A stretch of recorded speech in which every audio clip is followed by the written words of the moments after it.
So we have to smell it. That's right.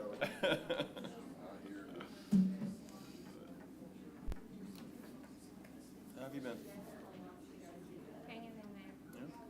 Health issues, but other than that, all right.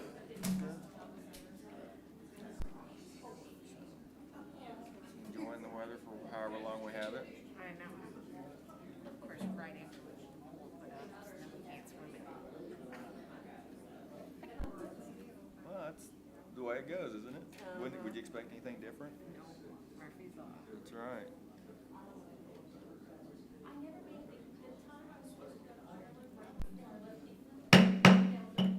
I'd like to call tonight's meeting to order and ask you to stand while Pastor Little offers our invocation. Please silence your phones. Let's bow our heads together this evening. Lord, thank you for an absolutely gorgeous, beautiful day. Thank you for every blessing. Thank you for what you've provided. Thank you for rain that we know is coming. Thank you for every little blessing as well as every big blessing. We just ask you today, God, to bless our city. Would you bless every family? Would you bless every home, every business? Just bless our city. You've been good to us. You've blessed us in many ways. But you know the ways in which we need to be blessed. So we ask for your blessings. And we ask you to bless tonight. Let everything that is done here be guided by you, divinely appointed, blessed of you. Bless our leaders as they lead our community. I pray that you give them great wisdom and help them to lead us the way that you would have us to go. We thank you for it in Jesus' name. Amen. Amen. Please join me in the pledge. I pledge allegiance to the flag of the United States of America and to the republic for which it stands, one nation, under God, indivisible, with liberty and justice for all.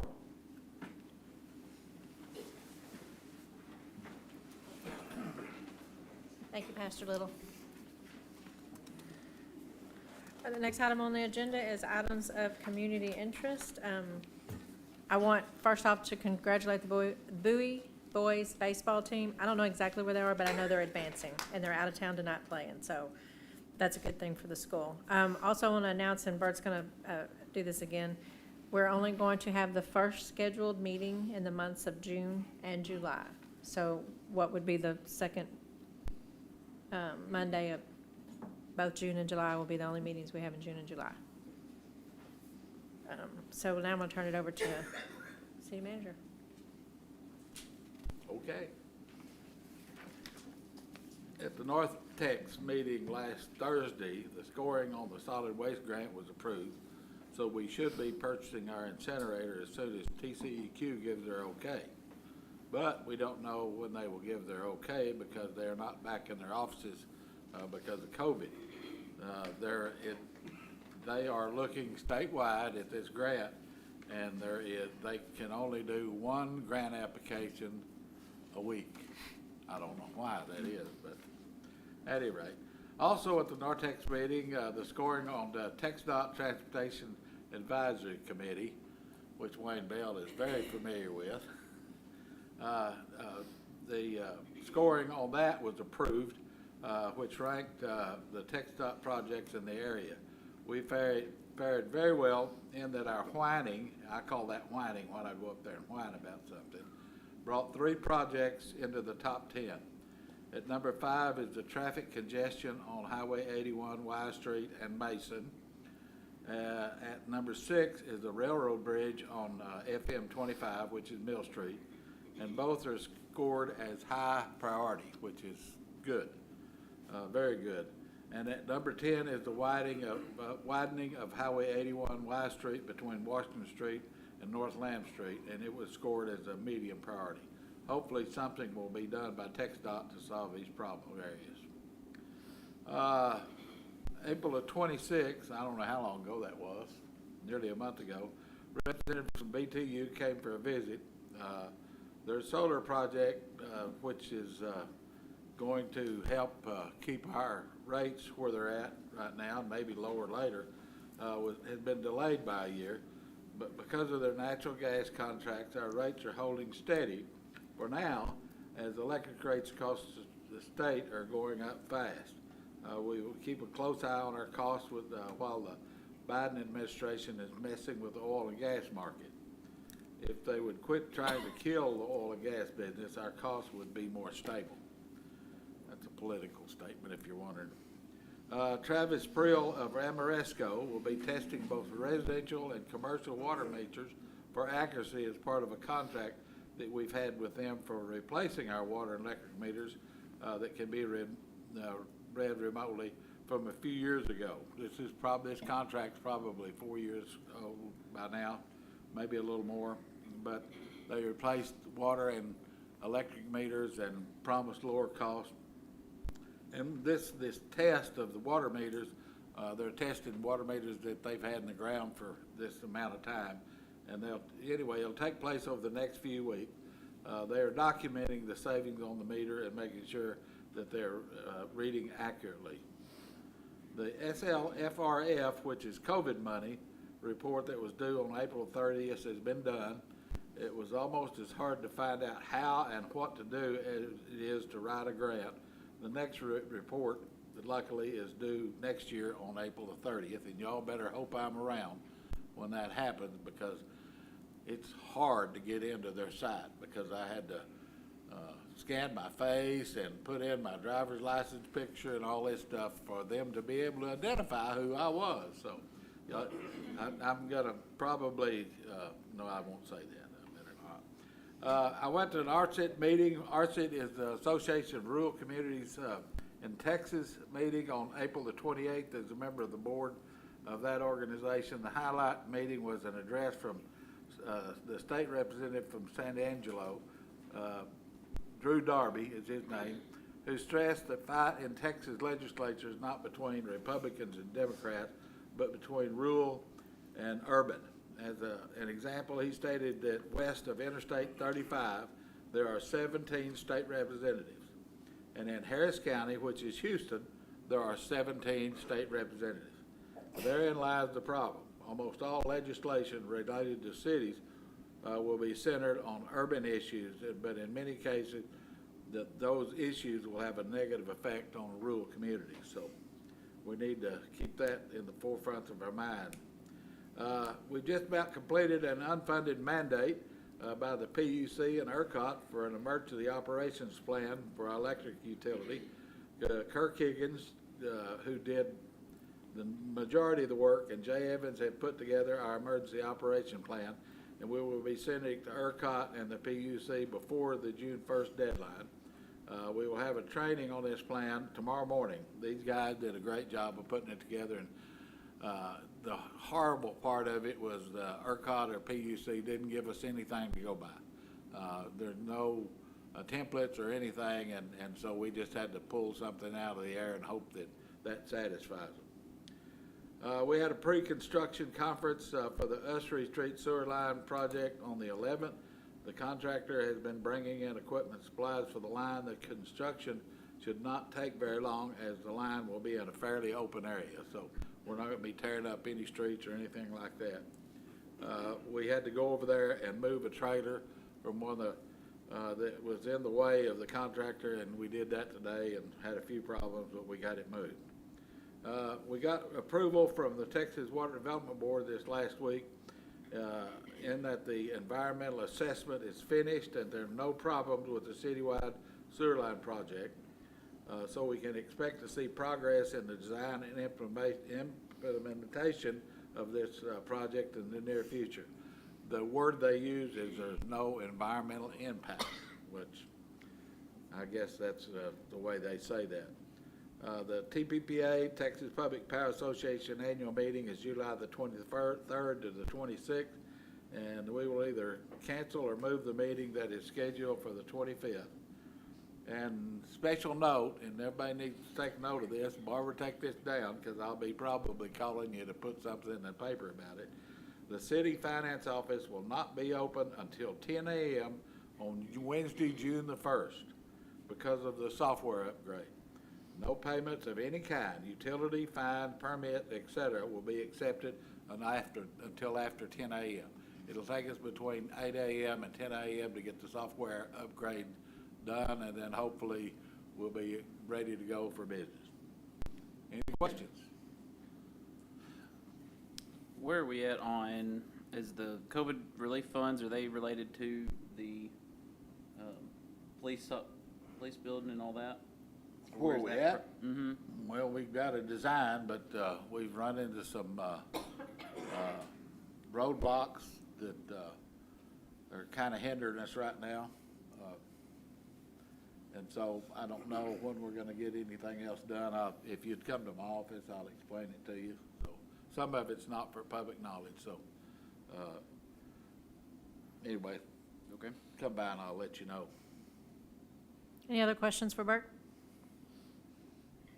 Well, then let's move on to the consent agenda items. We have the minutes before you, plus the write-offs for both the library and utilities. I'd like for you to note how low the utility write-off is.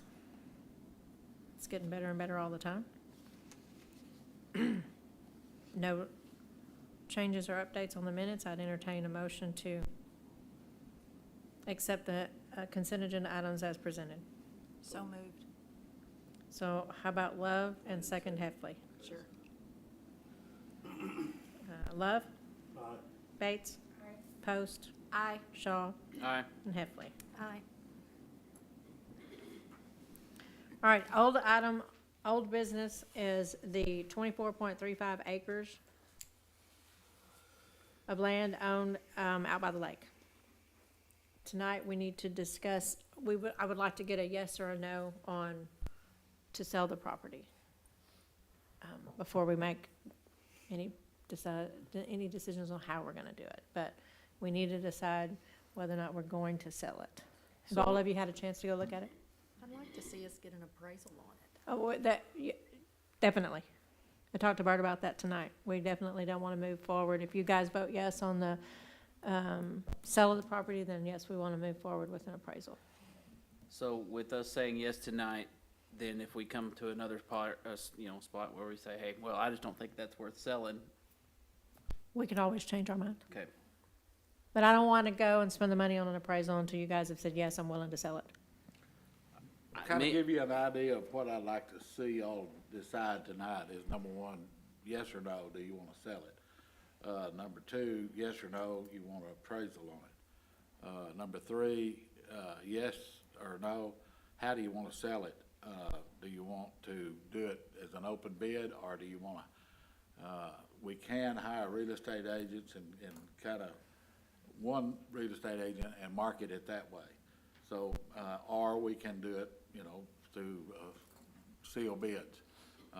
So there are several questions we need to ask.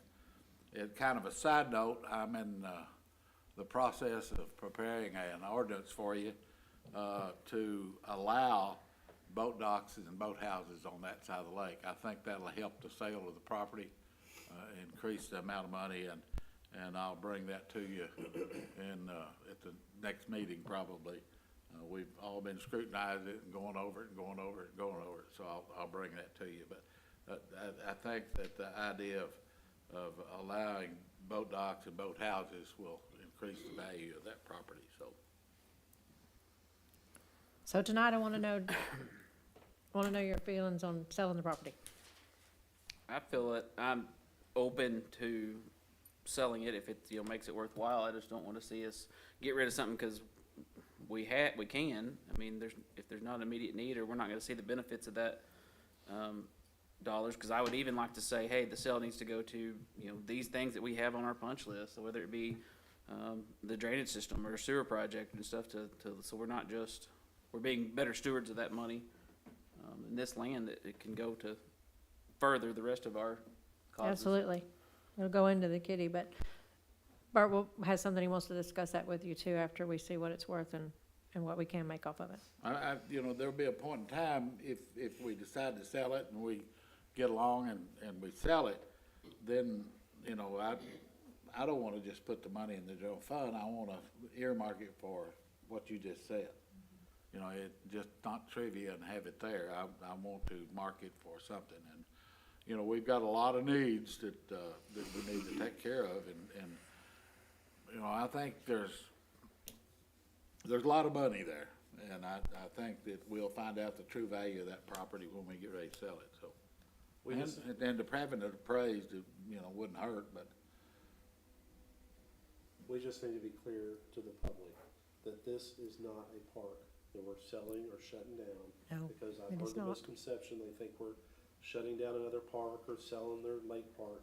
This is just a piece of property that the city owns. well, and to clearly define that, when we built the expansion called Bowie Reservoir, we bought land. This is a portion of the land that we bought. When we sold the land, or when the land was bought from Blue Green Corporation to do Silver Lakes Ranch, this piece of property was the city's. The other land that they bought were from other people. So this land was never marketed to Silver Lakes Ranch. And it's adjacent to it, and it's shoreline property, 24 point whatever acres it is. And, it's good property, and I didn't know it was there until David brought it up to me one day that we had this property out there. It's not on the school tax roll, it's not on the county tax roll, so, nobody's benefiting from it. And if we could get it on the tax rolls, we would be selling water to the area because we have water lines close by. And we would gain some income, and it just, it's sitting there, and I'd rather have the money off of it to do projects inside the city. So that's basically where I stand. So Che, on this right here, there's looks like an easement, I guess Silver Lakes uses for a boat ramp. Is that already? Actually, that boat ramp was built by Blue Green Corporation Is on that our al- property. Is that already a declared easement, or do we have to go in there and? No, send no, that it's, out? Honestly, I don't know. no, Cause it's that no, Indian there Trail. is not an Road. easement there. It's not, so we'll Yeah. have to declare an easement. Well, we could, there's several ways you can do it. We can just say that has to be left open and, we keep that property or whatever. One thing about it, at the end of that road that goes up to the boat ramp, there's a gentleman that's landlocked. So whoever buys it's gonna have to leave access to that gentleman's landlocked Right, piece of property. So that easement is gonna have to stay regardless. okay.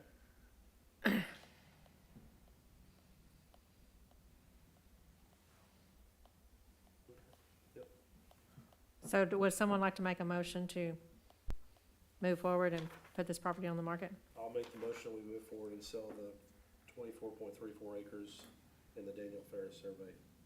Okay, Mr. Love, do I have a second? Ms. Bates?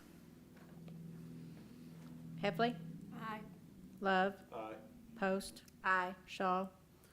Just to be clear, though, this is only to start the process of exploring that. This isn't, hey, we're just selling it. No, we have a process that we have to go Okay, through. because that's the only thing I wanted to make sure. Aye. And Bates? Okay, so now I want to reiterate, since you guys have voted. It is not parkland. It has been touted on Facebook that it is parkland, and it is absolutely not parkland. It has never been used for that, it's never been declared for that. It's pretty rugged. Yeah, it's pretty rugged, but it's gonna make some nice home Yeah, sites for absolutely. somebody. But I am strongly, in agreement that I would love to see the buyer leave access to that existing boat ramp, so I wanna really fight for that too. All right, so the next process would be, we'll get an appraisal on the property. I have discussed it with Che, and he does agree that the broker is the best way to go. So once we get an appraisal, then we'll do our invitation, like I guess we weren't here last time, but we invited all the brokers that wanted to participate, and then we put their names in a hat and we drew one out. So if that's acceptable to everybody, that's the direction we'll look at. It may come back not worth $100,000, and we don't wanna sell it, but it may come back worth $500,000. Who knows? I think we're gonna be Or real more. surprised. I think we are too. So, that's what, you can expect these things to come up on the agenda at the next meeting. All right, so let's move on to new business. Let me be very clear. So we're gonna get an appraisal. So you want me to start that process Yes, we need an tomorrow? appraisal, Okay, because we can't move forward without an appraisal. okay. I just wanted to be clear.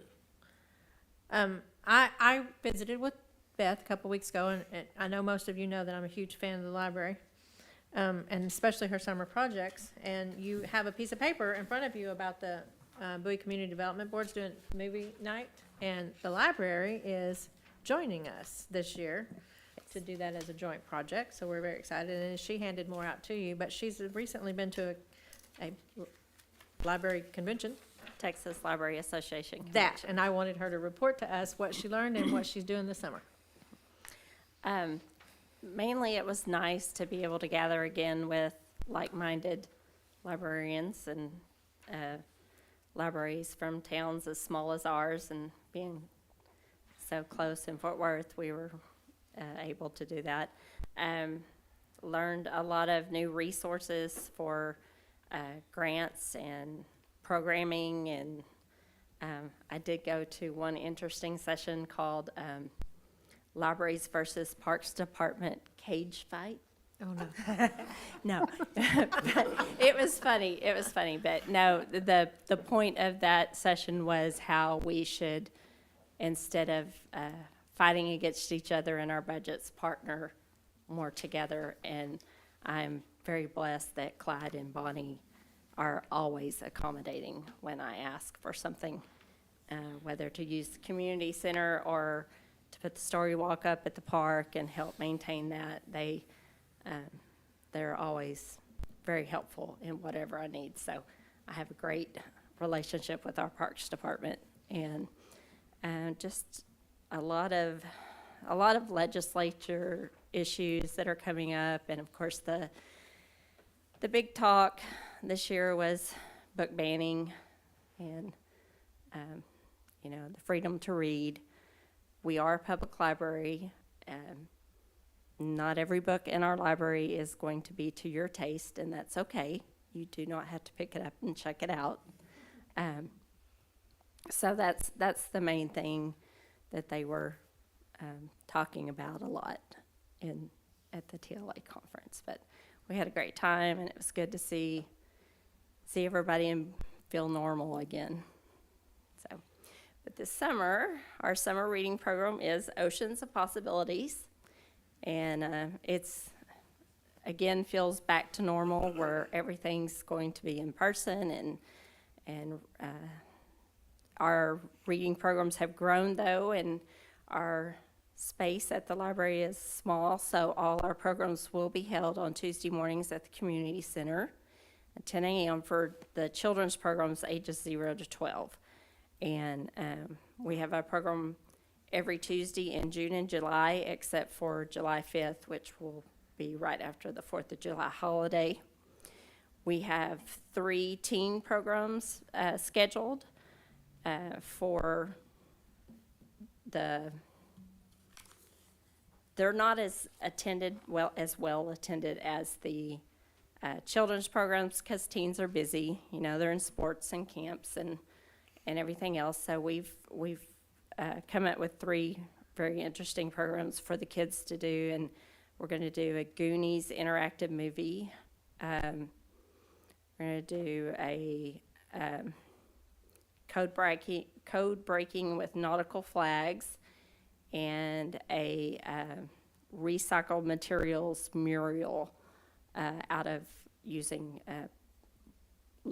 plastic lids of any sort. So if y'all have any plastic lids lying around, we still need a whole bunch.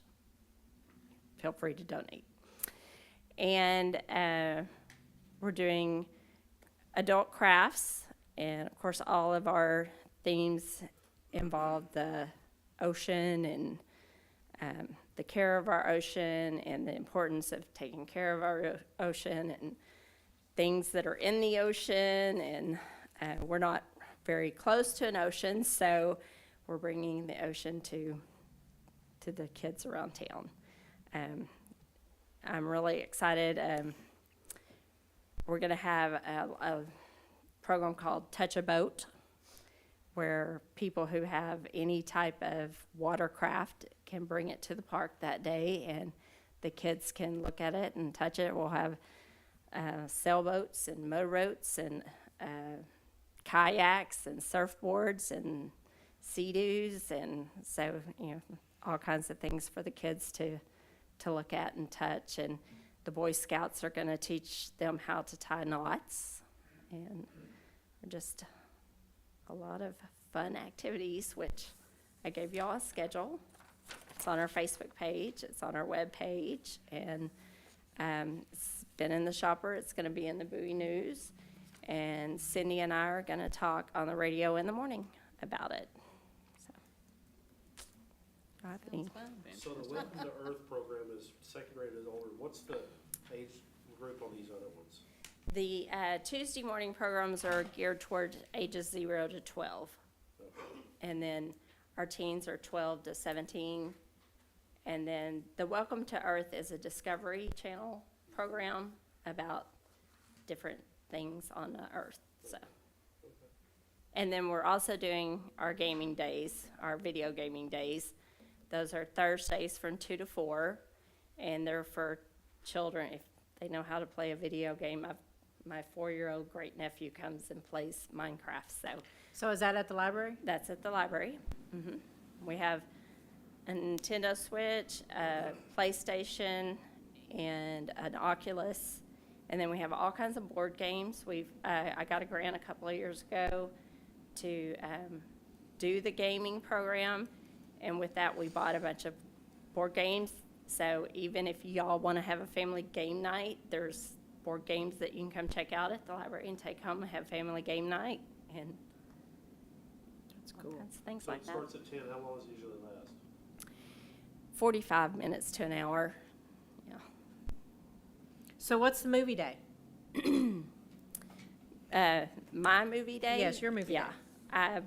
I haven't picked the movie yet. No, I mean, It is will it all it will- day? Is it the be- community No, center? it will be in there on Tuesday morning at the community Oh, okay. center. Mhm. I love the effort that you put into our library, and I'm always running into people that love the library. I have a great team. They really work hard and enjoy what they do. So have you seen your door numbers increase since Oh, yeah. COVID's going away? Yes, yes. Door count has increased, and our program attendance has increased a lot, where we were averaging maybe 10 to 12 in our story times. We're like 22 to 25 kids Wow, that's packed great. in our little meeting room. That's awesome. That's awesome. Beth, Wonderful. did y'all remember we got a grant from the Pretty Foundation for family equipment? Has anything started I coming? emailed him last week, and he said they are waiting for a couple of more deliveries. You know, the supply chain has backlogged everything, so they said they were waiting on, I think, the very large TV to come in, and then they would come in and start the That's install. my Super Bowl watching. Yes, Right. yeah, yeah. So- Thank you for making me happy and coming in and do this report. Okay. Well, thank y'all for having me. Thank you. Thanks, Beth. I have a granddaughter and a grandson that's going to spend a lot of time at the library this summer, since they live right behind it. So, okay, so the next item on the agenda is public comments. Do I have anybody that would like to make some public comments tonight? Renee?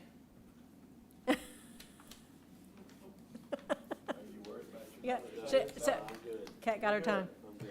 All right, then if we don't have any public comments, we will adjourn at 6:28. See you next month.